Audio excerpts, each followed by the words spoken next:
One of the new things in Stella Architect 4.2 is the ability to identify what loops a variable is a member of. You can do that in both CLDs and stock and flow diagrams. First, let me show it to you in a CLD. So here I have my CLD, and if I was curious about all of the loops that the variable revenue was a member of, I could check the box that says filter loops by selected variable.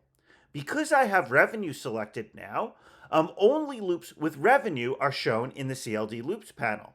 Likewise, when I select investment in training and mentoring, we can see all the loops with that, or profit, or total costs. If I select nothing, it then returns to showing me all of the loops.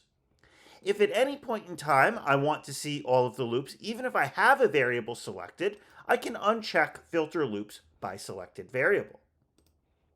The same is true for stock and flow diagrams.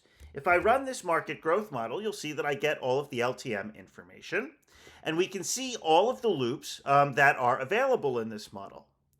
If I want to then filter loops by selected variable, I hit the checkbox and then select the variable of interest, and we can now see that we are only showing loops with the backlog.